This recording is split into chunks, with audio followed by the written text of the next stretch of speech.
Nick Carter, Master Detective.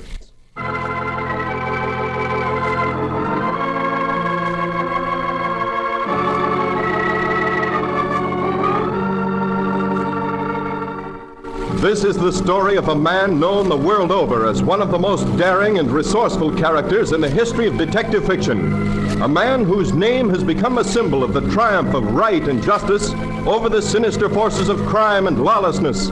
A man recognized as one of the great masters of deduction. Nick Carter, Master Detective.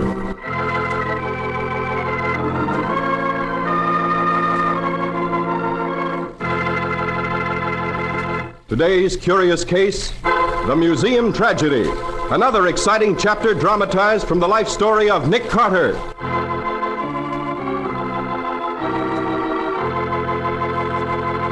In just a moment, we'll hear how Nick Carter discovered the solution to the mystery of the shattered watch and learned the secret of how and when the old watchman was killed.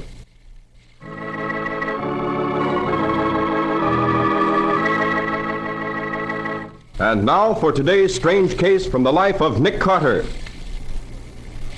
As we pick up Nick and Patsy for today's story, we find them in Nick's car on their way home. This is a fine time to be getting home, Nick. 3 o'clock in the morning. Well, I'm sorry, Patsy. If I could have got away any sooner, I would have. You know how police chiefs are when they get talking. But Chief Bronson was no exception. I'll say. I thought he was going over every case he'd ever been up against. You know what I think, Nick? No, but I'm happy to know that you do. This is no hour for bum jokes, Nick. All right, Patsy, what do you think? I think that Bronson was just trying to get a free course in how to catch criminals according to the most up-to-date methods. He practically pumped you dry. Don't I know it? There are times when you can't... Nick, watch out! Yes, I see him. I hope you had your police badge with you. Looks as though we were pinched for speeding. Don't worry until you have to. Hey, you! Yes, what's up, officer? Any trouble? Trouble? I'll say so. Could you stop at the next telephone down the street and call police headquarters? Tell them to send some men up right away. What's the matter? The night watchman in the museum has been murdered. Not Sam Hildred. Yeah. You know him? I should say I do. I've known him for years. How did it happen? Must have been shot by a burglar. I tried to call headquarters from the museum, but the crook cut the wires, and I can't use the phone. Will you put in a call for me? Certainly. Patsy, take the car and find a phone. Tell whoever's in charge to send some men up here at once. Are you going to stay here, Nick? Yes, maybe I can do something before they get here. Okay. The quicker we get on the trail, the better. She called you Nick. You ain't Nick Carter, are you? Yes, I am. Glory be, that's a break for sure. Come inside, Mr. Carter, and see if you can help me find any good clues. I didn't take time to look. Be right with you. All right, Patsy, get going. Right, Nick. I'll be back as soon as I phone. We'll have to go around the back door. Everything else is locked up. Okay. What's your name, officer? Bert, Mr. Carter. Well, how'd you happen to find him, Bert? Well, you see, this is my beat. I'm on the park detail. When I get through at 2 o'clock, I generally stop in and have a cup of tea with Sam Hildred. And that's what I did tonight. Sam wasn't in his office, so I waited for him, thinking he was making his rounds, maybe. But when he didn't show up after about a half hour, I went to look for him. And after I looked about 15 minutes, I found him with 3 bullet holes in him. 3 bullet holes? Yes. Somebody had it in for him, all right. Anything else? I looked around but couldn't find a soul. The place was deserted.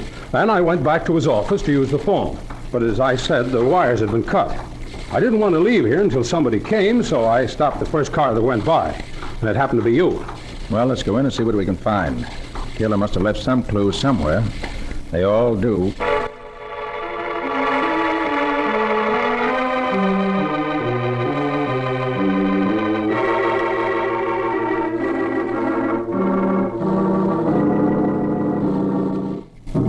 Not a pretty sight, is he?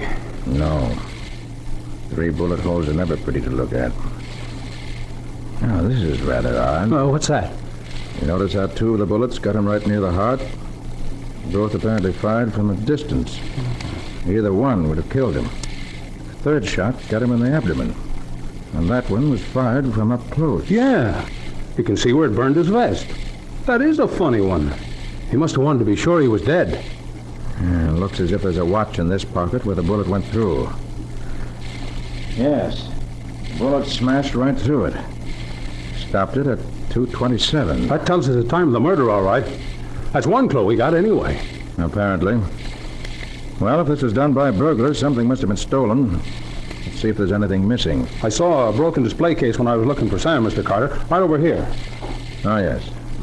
Card says these exhibits from the Van de Vries collection. Van de Vries? Why, he's the most famous collector of Egyptian relics in the world.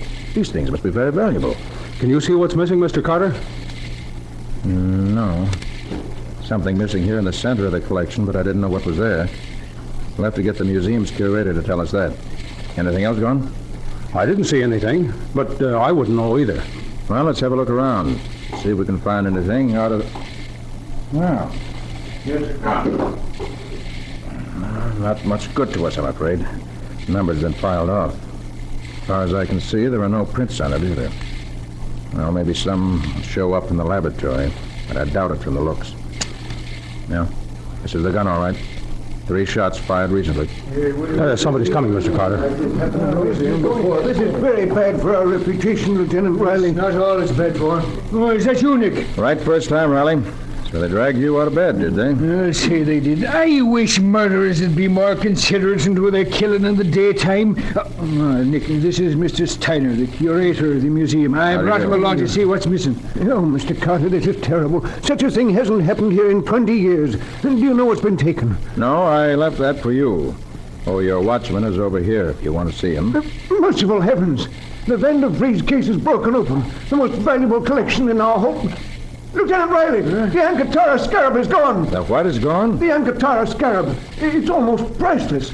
One of Mr. Van de Vries' most valuable pieces. One of the few remaining jewels in the 5th dynasty of Egypt. Worn by Princess Amun-Ra herself. Oh, yes. Very important collector's item, wasn't it? Oh, yes. Only a collector would be interested. But it was priceless. Oh, how can we ever explain to Mr. Van de... Cold-blooded old fish. More interested in how he's going to explain the theft of Van de Vries than he is in his dead watchman. Well, Riley, to these old fossils, life and death mean very little. They live almost entirely in the past.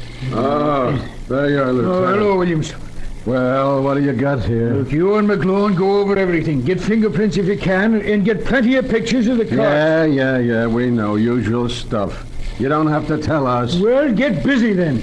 Did Doc Bradley come with you? Yes, Riley, I'm here. Show me the body and let me get back to bed. It's right over there, Doc. See what you can tell us. I always do, don't I? Give me time, that's all. Take all the time you need, but hurry it up. Okay. Death was instantaneous. Any of the 3 bullets would have been fatal. Yeah? Been dead between 2 and 3 hours. Can't say definitely. Okay. Have to probe for the 2 bullets in his chest. With the others right near the surface. What? Funny. It was fired close to the body, but it didn't go very deep. His watch stopped it, Doc. I have the watch here. Took it out of his pocket to examine it. No fingerprints on it, though. What do you make of it, Nick? Not much, yet. Any ideas? Always have ideas, Riley. Sometimes they're right, sometimes they're wrong. Well, let's hear them. Oh, no. Not until I know whether they are right or wrong. You're going to spend the night here, Nick? Oh, hello, Patsy. As a matter of fact, I've got all I can here, I think. Let's go then. It's not getting any earlier. I know. Well, good night, Riley. I'll get in touch with you in the morning. In the morning? What do you think it is now? Correction accepted, Patsy. All right, Riley. I'll see you after breakfast. Okay, Nick, but don't wait too long to eat that breakfast.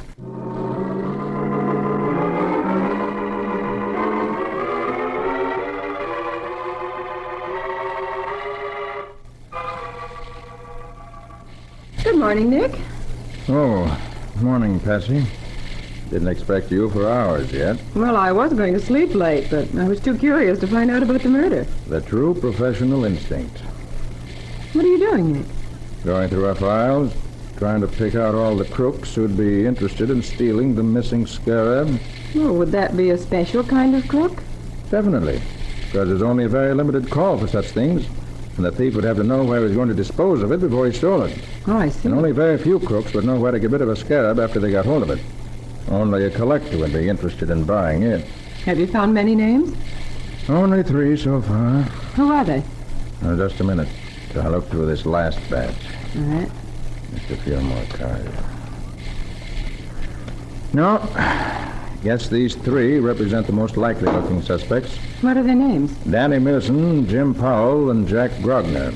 I don't seem to recognize any of those names, Nick. No, we've had no active connection with any of them. Oh? Oh, Patsy, look in the other file, will you? see if we can find out where each of these three was last heard of. Okay, Nick.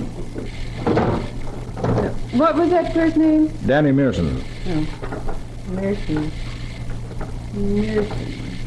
Here it is. He stole a rare old vase out of Senator Johnson's home 2 years ago and is now in state's prison. How about Jim Powell? Jim Powell. Oh, yeah. He's doing time in Nevada for forgery and counterfeiting. His sentence has several years to run yet. And Jack Grogner? Grogner. He's wanted on a burglary charge by the Montana police. Disappeared 6 months ago and believed to be dead. Well, Grogner wasn't the killer type anyway, so I guess we can count him out. You can count the other two out, too, being as they're both in jail. Well, that remains to be seen. Call Riley. Ask him if he knows anything about either Powell or Mearson. Okay. Haven't you any other clues, Nick? This seems to be guesswork. Eliminating suspects is never guesswork, Patsy.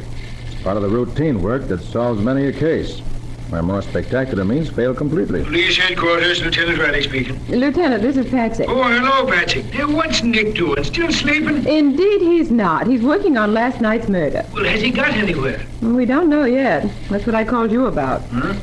Do you know where either Danny Mearson or Jim Powell would be now? Our records show that they're both in prison. Let me see here. Powell was in jail last I knew. We've had no word to the contrary. Oh, but Danny Mearson was let out on parole 2 days ago. Just a minute. Nick, he says Mearson was let out on parole 2 days ago. Oh, that's so. Very interesting. Patsy, does Nick think maybe Danny did it? Could be, Lieutenant, could be. But if I know Nick, he's not ready to say anything yet. Well, tell him to hurry up. If he don't, I'll go ahead and solve the case myself. Do you have any clues, Lieutenant? Well, you see, of course we do. Well, good for you, Lieutenant. Now, you let Nick know when you catch the murderer. Why, you little... Goodbye, Lieutenant. So Danny Mearson's free again, huh? And he'll be needing money if I know him. And in 2 days, yes, he could line up a customer for the Scarab.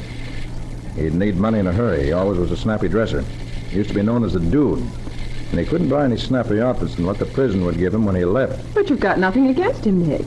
You can't have him picked up on suspicion without something to go on. True enough, but I can call on him and see what he has to say. If you can find him. He always used to stay at the old Santley house. And even if he did do it, he's probably so sure he left no clues behind him that I shouldn't be surprised if we found him at the Santley house now. Call Riley. Tell him to meet me there in half an hour.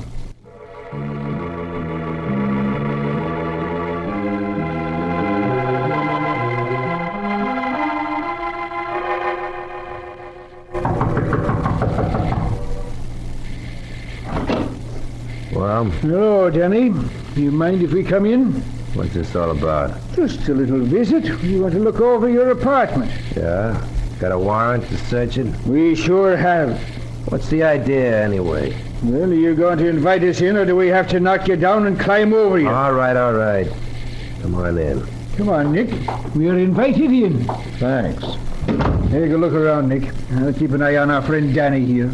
Right, Riley. I was just dressing to go out. You wouldn't mind if I don't stop just because you're here? Not at all, not at all. Just go right ahead as if you was all alone. Thanks. What are you looking for? Just a little thing that disappeared last night. Yeah? Well, whatever it is, you won't find it here. Yeah, that's sure a snappy shirt you're wearing, Danny. Pretty expensive, ain't it? So what? Oh, nothing at all. Pretty classy tie, too. You must be in the dough. Look, can't I wear a decent shirt and tie without the cops making cracks about it? Oh, sure. I was just thinking, Dad. You find anything, Nick? No, not a thing. See, I told you, you're not supposed to. Maybe we are. But I'm not convinced yet. Well, Danny, pretty snappy get-up. What the well-dressed man will wear. But why didn't you wash your face? Wash my face. Yeah, it's filthy dirty. Better wash it before you go out. So what if there's a little dirt there? I'll fix it later. I gotta go now. Why don't you wash it now, Danny? Why don't you let me alone? I'll wash it when I'm good and ready. Danny, you're going to wash your face before you leave this room. Oh. All right, if you feel that way about it, but I can't see... Look out, Riley!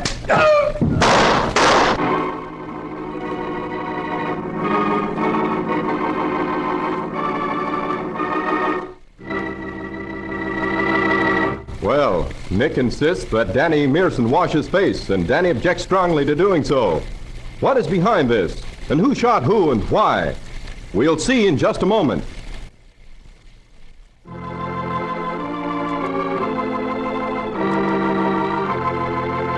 And now, back to our story. Nick has just insisted that Danny Mearson, suspected of the murder of the watchman at the museum, wash his face. Danny grudgingly agrees. Suddenly... I warned you, Danny. You'll have to learn to shoot faster and straighter than that before you can hope to get away with that kind of a trick. You shot my hand off. I just shot the gun out of your hand. You'll live to go to the chair. For what? For murdering the museum watchman and stealing the Alcatraz scarab. I never heard of it. Hey, what hit me? Who the... You're okay, Riley. Danny tried to make a getaway and started by knocking you out, but he didn't get far. Why, that dirty, low-down thieving. You sound more like yourself now. Can you hold a gun, Riley? Can I hold it on him? I'll say I can. Good. Keep your eye on Danny while I see why he didn't want to wash his face. Huh? You mean there really was a reason why he objected to... I'm sure there was. Aha! I'll say there was. See here, Riley? The Alcatraz scarab. Huh? The scarab? It looks more like a beetle to me. That's what it is, Riley. A sacred Egyptian beetle. Where was it, Nick? Right where I thought it would be, in the drain pipe in the basin, suspended by a thread. Just about filled the drain pipe. Danny knew that if he ran the water, we might wonder why it didn't run off as fast as it should. And he wasn't going to take that chance if he could help it. Well, Danny, how about that? Will you confess to the killing now? No, you can take me in for having stolen goods in my possession, but I don't know anything about any killing. Besides, I got an alibi. So, you got an alibi, eh? Well, you're coming down to headquarters with me, and I'll let you tell me all about this alibi of yours.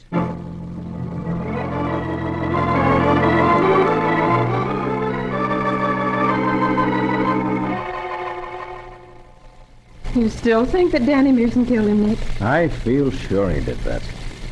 Whether we can prove it or not depends on how strong his alibi is. You can fake an alibi, can't you? Yes, of course you can. I feel sure that's what Danny's done. We won't know and... Excuse me. Nick Carter's office. Is Nick there, Patsy? Oh, yes, Lieutenant. Here you are, Nick. Yes, what'd you find out, Riley? Danny's alibi is watertight, Nick. We can't beat it. You sure of that? Positive. The watchman was killed at 2:27, according to his watch. And between 2:15 and 2:30, Danny was in an all-night drugstore 3 miles from the museum. Clark remembers him and remembers the time positively. And to make it worse, the cop on the beat stopped in there at 2:20 and talked to him. The cop knows Danny and swears to the time. It isn't possible, Riley. Danny did it, I know it. Well, I don't know about that, Nick. Seems to me like there's several other people who might be guilty as well as Danny. You say there's no question about the time. Not a bit, Nick. The cop and the clerk both swear he was there in the drugstore at 2:20 last night, drinking coffee. I suppose the time shown on the watch when it stopped is a plant. Just try telling a jury that Danny did it, but that the watch was wrong when the old guy was shot. They'd never swallow that. You know it. Yes, I know it, Riley. But I believe that's what happened just the same. Until you find some way to prove it, it don't mean nothing, Nick. Well, I'll find some way to prove it. We shall look, Nick, but make it fast. All right. So long. Did he say Danny's alibi is good, Nick? An airtight alibi, apparently. But I don't believe it. Why are you so sure he did it, Nick? He could be innocent. No, Patsy, he couldn't. For one thing, he started swearing he had an alibi before he knew what it was all about. Another thing, the watchman was shot twice from a distance, and one close to. And it was the close-up shot that wrecked the watch. You mean the watchman was killed first, and that the killer set the watch ahead, then shot him again so as to establish his alibi? That's exactly what I think happened. Try tell that to a jury. Yeah, it would be pretty hard to believe unless you know more about crooks than most juries do. How could you prove a thing like that, Nick? I don't know, Patsy, but there must be some way. Well, if there is, Nick, you'll find it. Well, I hope so. I'm going to do my darndest anyway. Well, let's go back to the museum. Maybe we overlooked something there that'll give us the answer.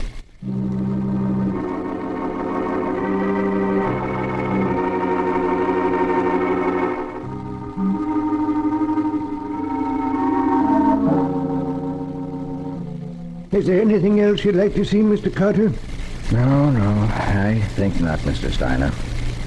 I've gone over everything here in the vicinity of the murder with a fine-tooth comb. And you find nothing that helps establish the murderer's identity? No, nothing at all. No fingerprints in the case where the Van der Vreed's collection was. No marks of any kind anywhere. But you still feel sure that Danny Mearson is guilty? I'll stake my reputation on it. Got to find some way to break down his alibi. Nick, could you try a lie detector on him? Oh, no, Patsy. Unfortunately, too many people still believe that a lie detector is only a makeshift and not real evidence. They do? They don't believe that a wiggly line running across a chart can mean anything definite. No, but we scientists know better than that. And take our seismograph, for example. From the wiggly line that the pen on the seismograph makes, we can tell... Seismograph? Yes. You have one here? In the museum? Why, yes, we do. Why? Where is it? We're in the next room here, just the other side of the Egyptian exhibit. Good. But why are you so interested in that? Dr. Steiner, that seismograph of yours is going to prove Mearson guilty of the murder.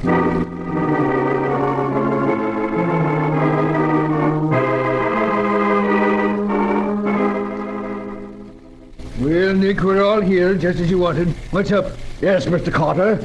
I demand to know why my client, Mr. Mearson, has been brought here to Lieutenant Riley's office. Now, he's admitted being a receiver of stolen goods, but he's guilty of nothing else. All right, Mr. Ramberley. Let's get right down to the facts. You say your client is guilty of nothing but receiving stolen goods. I do. And I protest against your... I'll do the talking now. You claim that Mearson could not have stolen the scarab and murdered the watchman because at the time the murder and theft were apparently committed, he was engaged in conversation with a policeman and a drug clerk some 3 miles from the museum. That's right. Absolutely right. And it's a terrible outrage. Amberley, did you notice that I used the word apparently when I spoke of the time the murder was committed? Well? I did that purposely.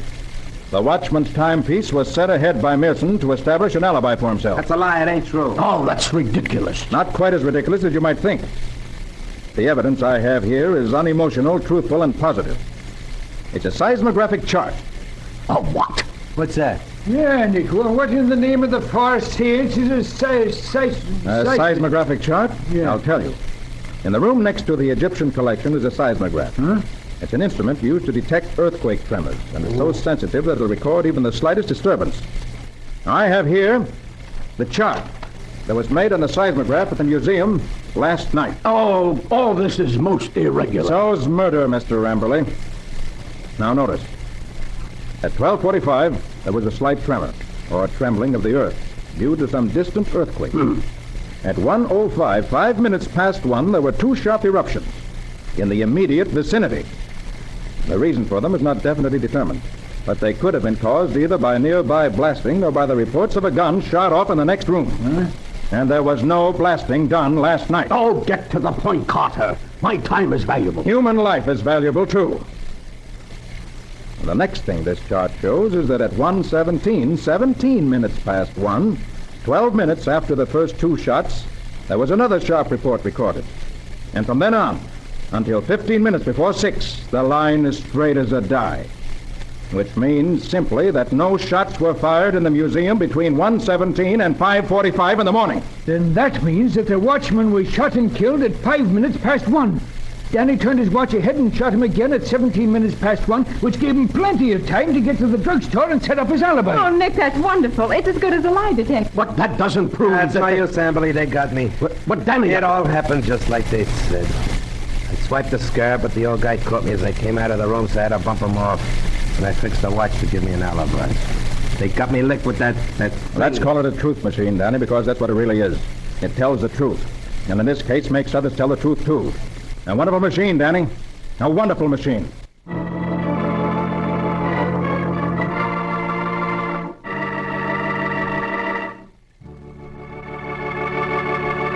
In just a moment, Nick and Patsy will be back to tell you about next week's story. A story even more exciting than the museum tragedy.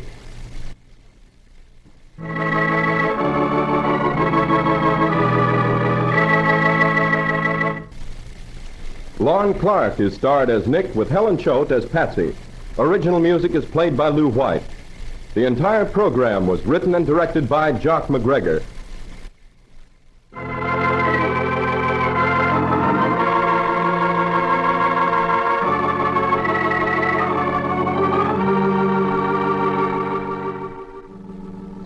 This is Ken Powell speaking.